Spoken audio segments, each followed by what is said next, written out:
Hello and welcome to Perspectives. My name is Dan McGraw. Today's episode we have Lenny Mirra from 2nd Essex. He is an incumbent. He served and was elected in 2012 as a Republican to the State House as a state rep, and he won in the primary just this past September, and he's agreed to come on and talk a little bit with us about his positions. I have given all the candidates that I'm interviewing the questions ahead of time, and we'll use those questions as a platform for conversation rather than have something structured where I read the question and then the person answers. We'll just use those as a platform. If you'd like to receive copies of the questions, you can call the station and leave a note here and I'll send them out. I have, and I can get that to you by email. So I'd like to introduce Lenny and have him say what towns that he represents and maybe a little bit about himself and his work in the State House, and then we'll get down to the conversation. Hi, Dan. Thanks for having me on. You're welcome. Yeah, I'm the Nice to state meet rep you. for the 2nd Essex District, and it's a fairly large district. Got a bunch of small towns in it. Starts up north in Merrimack, and I got Newbury, West Newbury, Georgetown, Groveland, Boxford, and a little bit of Haverhill as well. Merrimack too. So you're not Starts just up on in one Merrimack. side. You're not on just one side of the river. That's right. No, the district goes all the way up to Merrimack. You know, I didn't put this in the questions, but Okay, that's all right. How does districting work? I have an ongoing debate with somebody online. Yeah. He's very concerned about the congressional districting. Should be. Okay. Yeah, and Okay. districts, well, for state reps, there's 160 state reps in Massachusetts. And we, first of all, try to make them all equal as far as representation. Everyone has about 40,000 people in their district. And so it's always difficult to carve that out. Okay. Especially when you get up here. It's easy for the small towns, so I have all of Groveland, all of Georgetown, all of West Newbury.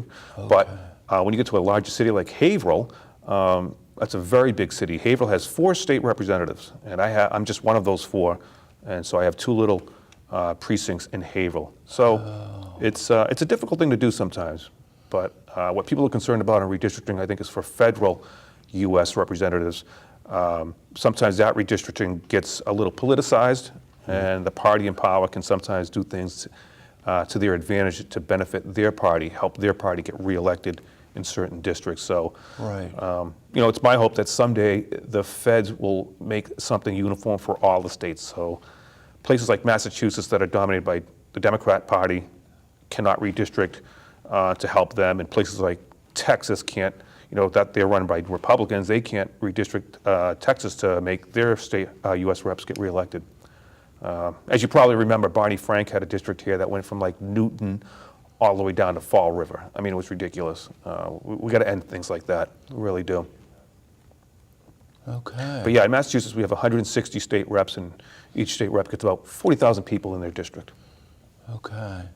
So it really is the numbers rather than the geography. Yeah, we tried to make the geography contiguous so they kind of make sense. Yeah. But at some point, you kind of have to divide a town.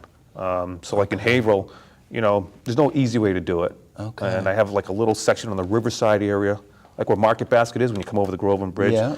But then on the other side of the river, I have a district that includes parts of Bradford, like over where Carter's Ice Cream is. Yeah. That area there. Yeah. So they try to make it contiguous. And, you know, it starts up in the corner. The 1st Essex is pretty basic. It's Salisbury, Newburyport, and Amesbury. Those 3 cities and towns. Okay. And so that's the 1st Essex. Mike Costello was the state rep there, but he's stepping down. So, Interesting. yeah, so that one makes sense. And then now, So you think at the Mine state surrounds rep that. level it makes sense, or at the state senate level the districting makes sense, but not I so think much it at does, more- yeah. It's it the seems federal- fair, it seems... yeah, pretty much. You know, I don't know too many of the other districts, especially when you get into central Mass or even western Mass. But around here, there's no easy way to do it. Towns will always get carved up, so, you know, your street might be in one district and your neighbors down the street might be in another, but there's no way to avoid that. Yeah, my buddy online on Facebook, he's concerned about the representation at the federal level. Yeah. And he said that the Constitution originally outlined that there should be one for every 30,000 people, one rep for every 30,000 people, and now it's one rep for every 710,000 people. And his contention was that it might be better to do it by county, and then have, you do have to have the representation by population as well. Right. So you'd have the geographic and then maybe add a few reps for that particular county. And he thought that that might be more just. I don't know. Yeah, it's difficult because first we did away mostly with county government in Massachusetts. We still have counties, but it's hard to divide U.S. congressional districts on that because Suffolk County in and around Boston is huge numbers-wise. It's just a huge population there. Right. In Essex County, where we are, it's far less densely populated. Right. Then of course you get out west, Western Mass. It's even less populated. So right. Those are it's difficult to do it that widespread way. areas. Yeah, there is. And what do we have? Only like 14 counties in Massachusetts? 16 I believe counties? it is. Yeah. Don't And ask then me to name them, but yeah, I think we do. And have. then we dropped a bunch, right? Since '99, I think we've dropped like 8. I think there was 14. I think we've dropped almost 8 of them or something since '99. I don't remember that, but yeah. I mean, I just in this discussion. But we used to have county government, and it was just a layer of government that, perhaps 100 years ago was necessary and helpful, but the legislature wisely said it wasn't really needed anymore, so we did away with county government for the most part. Right. Yeah, it does seem to me like, I haven't studied it, I haven't studied the history of it, but it does seem at this point that it does duplicate a lot. Yeah, it's a layer of government that just wasn't needed anymore. We still have something. We still have sheriffs in each county. Yeah. They transfer prisoners, they do certain things. Right. You still have to do that. Right. But it wasn't necessary to have another whole level or layer of government. Yeah. But back maybe 100 years ago when it was more rural. Correct. You didn't have the internet, you didn't have telephones. Yeah. Have something more local to handle things would be helpful. Yeah. Yeah. So. Yeah. Interesting discussion. Well, that's helpful to me. The questions that I outlined for us to talk about are basically, for me, summarized in one word: ethics. And I think I started off in the questions with the foundation, an ethical foundation for government, as founded in the Declaration of Independence and maybe in the Bill of Rights, that there were certain ethical guidelines that directed the writing of the Declaration of Independence: life, liberty, pursuit of happiness.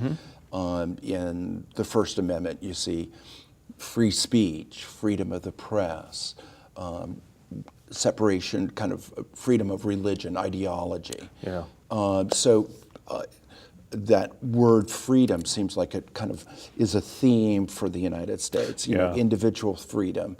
And so I wondered if you wanted to talk a little bit about your ethical foundations, or theological or religious, or however you see this. I mean, in the Declaration, he says he creates a theological foundation for it. He says God and inalienable rights, and it's in human nature, and we're endowed with these qualities of free will, and the individual life is an end in itself, and people naturally pursue their own happiness. And so how does legislation, the idea was to create a society that would support that kind of higher power, that natural law, that's who we are. And do you see law as supporting that or going against that, or how do you see your role in all of that? Yeah, the way I look at it is, as a college professor explained it to us, if you look at the Bill of Rights, the First Amendment, the Second Amendment, et cetera, those were limitations that the Founding Fathers put on government. Yes, they did. It wasn't the Founding Fathers say, you have the right to speak free speech so much as the government cannot infringe upon that right. It's not saying you have the right to have a gun. It says government, the right to keep and bear arms shall not be infringed. They were worried, rightly so, about government having too much power and controlling too much of our lives. And so they put limitations on government. They said, this is what government cannot do. And it affected me because I was born and brought up in Woburn, Massachusetts, and in that part of the state at that time, you're pretty much like a Democrat by default. Everyone was a Democrat, and mayor was always a Democrat. And I went to college, and this is where I really started to learn about government and economics more than anything else. And I started going more off towards the libertarian side of things because of what the Founding Fathers established for us. They were very prescient, very wise, and what they were trying to do, over 200 years ago still applies today, I think, and I think it still works very, very well. So I like to think that I ran as a libertarian kind of guy, and I use that word as an adjective, not a noun. So it's small L, libertarian. I'm more libertarian than just about anyone else in Beacon Hill, but I'm not what the Libertarian Party would consider a true or pure libertarian, because there is no such thing anymore in government, because to be like a true libertarian means you would be against government running our schools or government running our roads and bridges. You'd have to be in favor of privatizing those things. So I use the word as an adjective, and I think I'm probably one of the more libertarian guys on Beacon Hill. And it's served me well because of what you just talked about. If we stick to the ideals and to the philosophy of what we had with our Declaration of Independence and our Bill of Rights, it's said in the Declaration, you're endowed by your Creator with certain inalienable. Your Creator, that means government or people on earth cannot take those rights away. You have the rights of life, liberty, pursuit of happiness. You're endowed by those with your Creator. They cannot be taken away. They're yours. And we really need to stick to that. And it's difficult for a guy like me, sometimes on Beacon Hill, because we're a very liberal state, very big government kind of state. But that's okay, because the system we have is devised well. It's devised in such a way that the will of the people more or less gets carried out.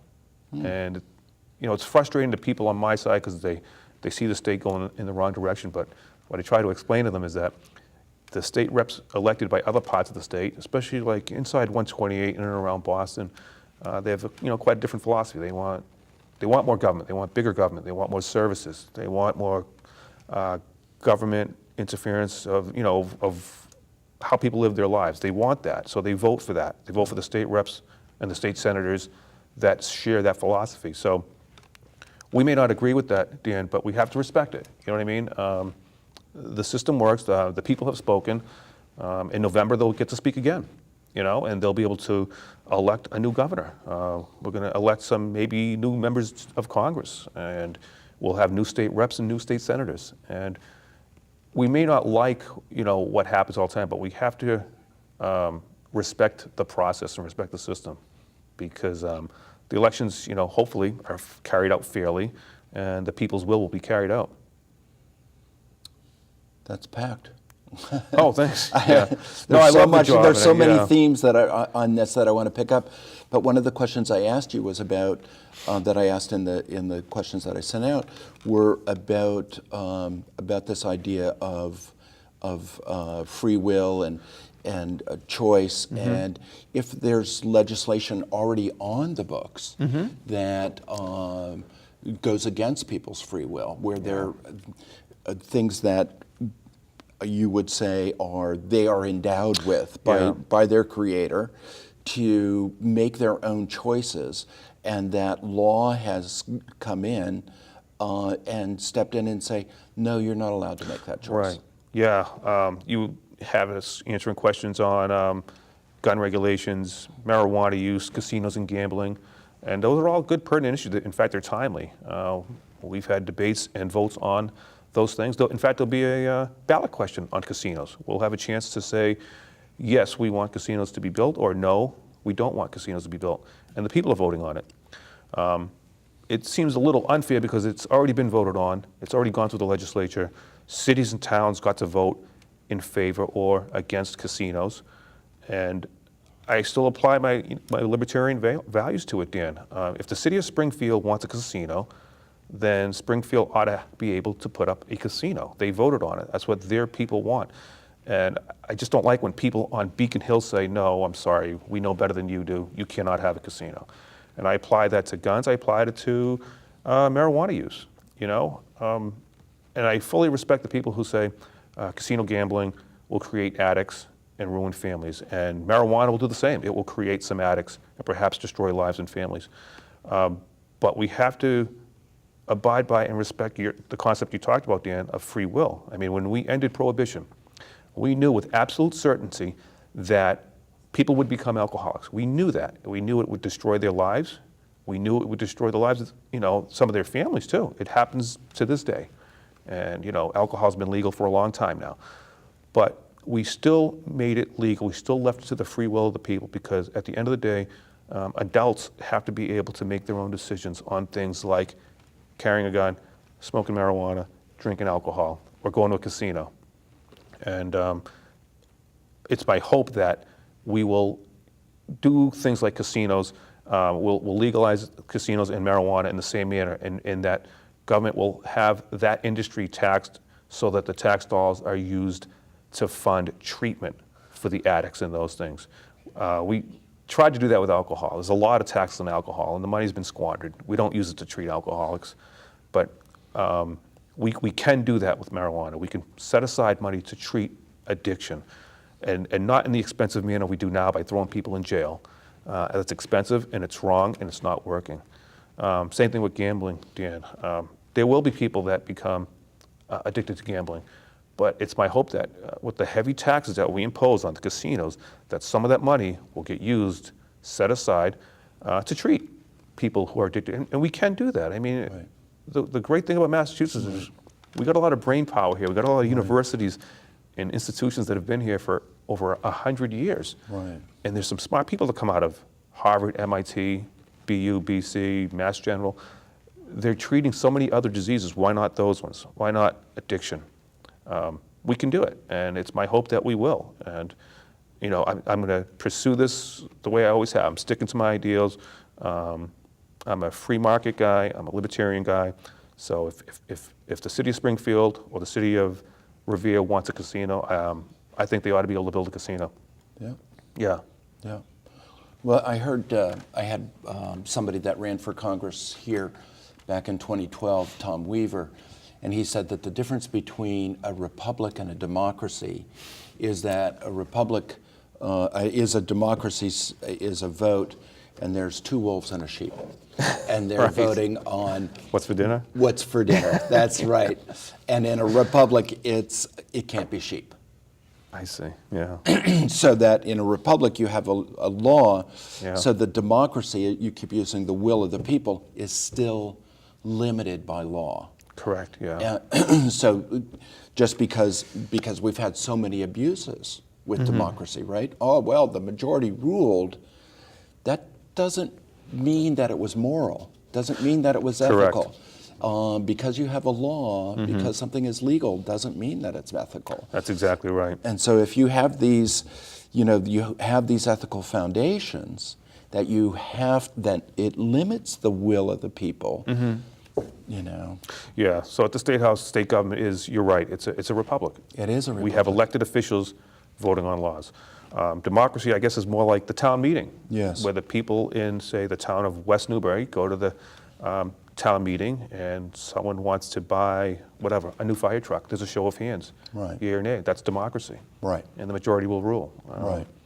And Right. So you still But they have some still democracy, can't but you're right. pass, you can't cross that line of free will. True. Yeah. Or deciding what somebody else's idea of happiness is.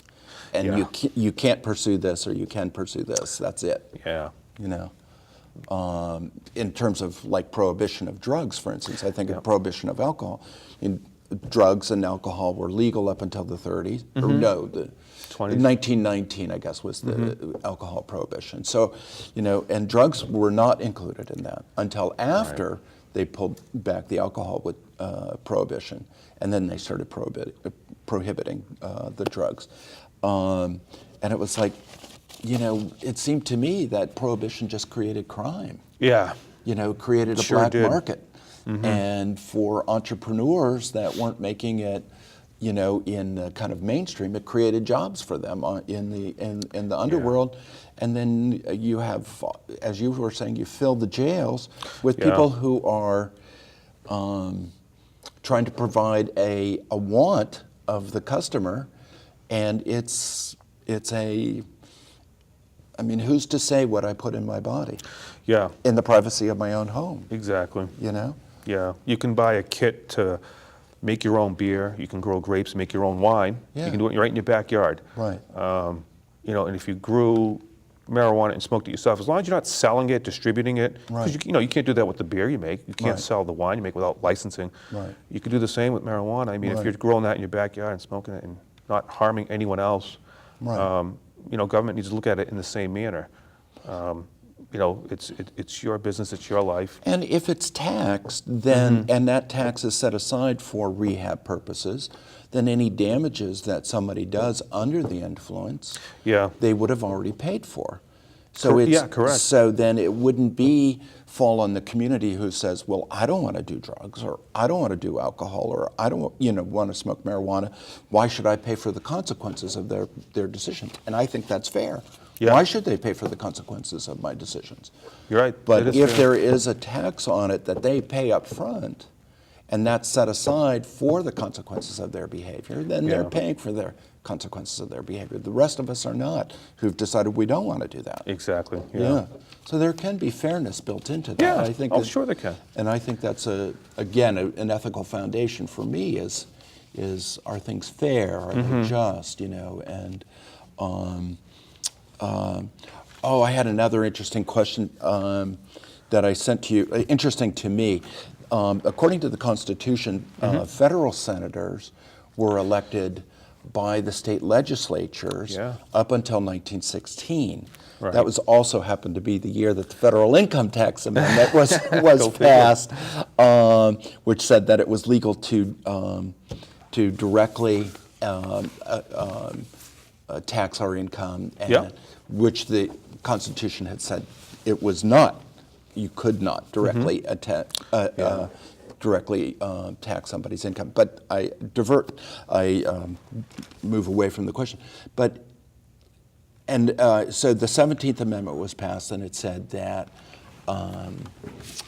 that senators would be part of the popular vote. And so everybody got on board with that and said, yes, I don't want it to come from my state legislature. I want to have, but I have a thought that it might have been kind of wise the way the Constitution was developed originally, in which we elected our state legislature, and it was a very small kind of percentage of a one-to-one sort of thing. Like, you're here to see me.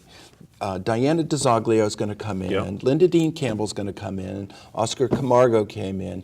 Kathleen came in. It's much easier for me to reach you on the local level than it is for me, because, as you said, it's 1 to 40,000, right, at this point. Correct, for state reps. Whereas with Nikki Tsongas, it's 1 for 710,000. Yeah.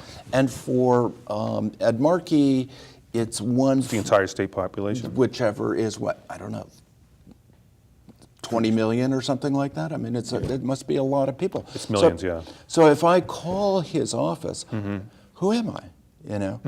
But if I call your office and you've been on my show and you've been introduced to some of my friends and you know some of the people I work Yeah. with here at the station, it's like, what do you think about this, Lenny? So then if senators were elected by, if we went back to that model, for instance, senators were elected by the state legislature. State legislature directly related to the local folks, like the individual person like me. You're our neighbor. Right. And yeah, if you call my office, Dan, if you insist on speaking to me, you can speak to me directly. Absolutely. My constituents call me all the time. I give out my cell phone number. People can call me directly and speak to me in person. Right. I even have office hours in districts where I can meet people face to face. Right. But yeah, you're right. A U.S. senator, I mean, Ed Markey can't do that. Lizzie Warren can't do that. Right. There's millions of people in the state. Right. They can't speak to you directly. You're going to speak to someone in their office, maybe. Right. But it is different. Yeah, Right. state legislature, in my opinion, you should be able to speak to your state legislators. Right. So if from the state legislatures, Yeah. which we had direct input in electing, Right. then chose somebody for those Senate positions, Yeah. the state legislatures would have direct input into the federal government. Maybe, maybe not. The argument I think against that was that candidates running for U.S. Senator would then be able to use perhaps corrupt means of getting the state reps and state senators to elect them. And I think what would probably happen is it would go along partisan lines. And if this state is dominated, if the state legislature is dominated by one party, in our case, Democrats, then our senators are always going to be Democrats because they'll just vote for the Democrat. And in Texas, they'll do the opposite. Right. Their state legislature is run by Republicans, so they'll always have Republican senators. And if you do that, then people like Scott Brown never would have got elected. Right. In New Hampshire, if they're run by Republicans, then Gene Shaheen, as a Democrat, probably couldn't have got elected. Right. And I think the other argument against it was that, it's someone running for office would be able to, I hate to use the word, they'd be able to bribe state legislators to say, elect me senator, here's what I'll do in your district. Mm-hmm. It's harder for them to do that, for the people. And if the people vote for it, that's different. If it's a popular vote, a senator can promise to bring home the bacon, whatever. It's less corrupt because it's the popular vote. It's the people themselves that are making that decision. So there's good arguments on both sides. But let me just say, okay, so it comes from the state legislature. Let's just what if, right? Sure. And you then, Lenny Mirra, would be able to call the senator and say, look, this trade agreement is coming down the pike. Yeah. The World Trade Organization the treaties are done by the Senate, right? The judiciary is appointed by the president, is elected by the president and the Senate. Treaties are made, like these great big World Trade Organization treaties are made by the president and sometimes by a simple majority of the Senate. You, Lenny, would have a direct line to that person. I wouldn't call your office and you'd say, Dan, that's a federal issue. You can't call me. In fact, I'm not really interested in those federal issues. Yeah. I'm interested in local issues, Dan. If you want to talk about local issues, call me. If you want an interview with me on perspectives and talk about local issues, call me. But if it were before 1916, when I would call you and I would say, I don't want this international treaty to go through, or I don't want this person on the bench. Yeah. Because I see the bench getting loaded in a particular way. What do you think, Lenny? No, and that's a good point. And if I live in Haverhill, and as you say, there's 4 reps in Haverhill. There are 4 state so reps. So I for call Haverhill, Linda Dean. I call Brian Dempsey. Diana, and myself, and yourself. So I make 4 phone calls. So I've got at 4 times 4 is 160,000 people. So I've suddenly reached a person who has representation. 4 people who have representation to 160,000 people on a first name basis, having met them, having attended their debates, having discussed these kinds of questions, having asked them to come in for these shows. Suddenly I feel like I would have some input there as opposed to being one of 30 million people that, No, that's a good point, Dan. Absolutely. And I would love to see you. I would love to see you be able to call, even if it's broken down by, as you would say, it's going to break down by party lines, which I have a big problem with these party lines anyway.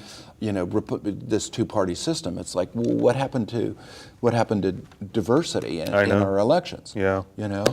I'd love it if I could call you and say, that does happen. Could you load in on? Could you weigh in on this, please? Yeah, it does happen though. We do call our federal delegation all the time. My district includes Newbury, which is the town of includes parts of Plum Island. We needed help because the beach is eroding, houses are literally falling in the ocean. So we have to call our federal delegation to secure funding for repairs to the pier in Newburyport. We need federal money to fix, what has been degraded. Sometimes we need the U.S. Army Corps of Engineers. So we call, in my case, Congressman Tierney's office. We had to call him to help us secure funds and get help from the U.S. Army Corps of Engineers. And we'll call Liz Warren and we'll call Ed Markey as well. So that still does happen. But you're right. You bring up a good point. There's a trade-off, isn't there? We have a popular vote. We can popularly elect a senator, but we lost something in the process. You're right. Because you could call your state reps. You can call Diane DeZoglio all the time, and she will answer the phone eventually, and she'll respond to you. But yeah, your U.S. senator won't. You got a good point, Dan. You're right about that. And I have called the local state rep, and I have been should. I have been told that that's a federal issue, that that's Yeah. not under their jurisdiction, and that I'm asking for something that's outside of their scope of office. And if I Yeah. want something within the scope of office that's a local issue, You're right. call A treaty back. like NAFTA or GATT, you want to voice an opinion for or against those things. Yeah, you're right. You'd have to call them directly. There's very little a state rep can do. You're right. Right. There's been a trade-off. Right. We gained the popular vote, but we probably lost something in the process too. right, I think It's a trade-off. I think maybe. No, I never think thought of it maybe. that way, but yeah, you bring up a good point. Yeah, I think so. Absolutely. All right. Well, I think we're towards the end of our show. And I want to thank Lenny Mirra from Second Essex for coming on. He's now, at this point, unopposed. He was opposed in the primary and won the primary. The vote is November 6th. And am I right? Yes. Yeah, November 6th? 4th, I think. November 4th? Yeah, Okay. I believe so. Okay. So be sure to register and get out there and vote for your favorite candidate so that you can be represented. I'm Dan McGraw, and thank you for joining Perspectives.